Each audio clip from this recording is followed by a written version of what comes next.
Washington's new millionaires tax is now at the center of a major political fight. Governor Bob Ferguson helped launch a campaign to keep it in place yesterday. The governor argues that the money will help support schools and working families, but opponents say the tax is unconstitutional. As Alex McClune from our Seattle sister station reports tonight, billions of dollars in state revenue are at stake. From small business owners to students, dozens gathered to launch the No 645 campaign, an effort to defeat the initiative that would repeal Washington's millionaires tax. I do think it's a critical junction for the future of our state.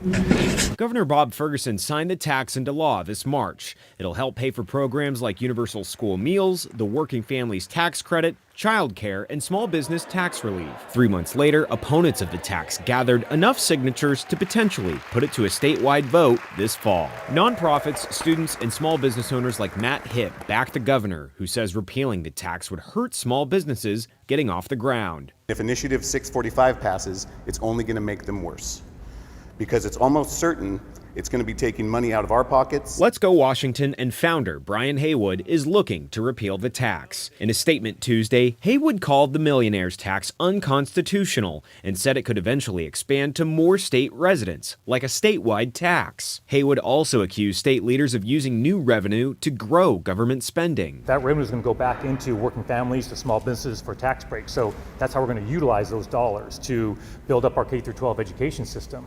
So that's our promise. Washington State's a great place to be a tech worker. The 9.9% tax applies to annual household income above $1 million starting in 2028 for people like Brian Kirshner. The tech executive who wrote an op-ed in the Seattle Times says he plans to pay up and believes the tax is worth every penny. $1,500 doesn't make a difference in my wife's life. It hasn't made a difference at that level for years.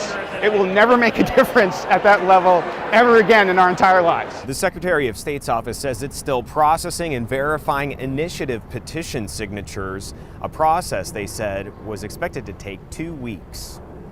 In Seattle, Alex McClune, King 5 News.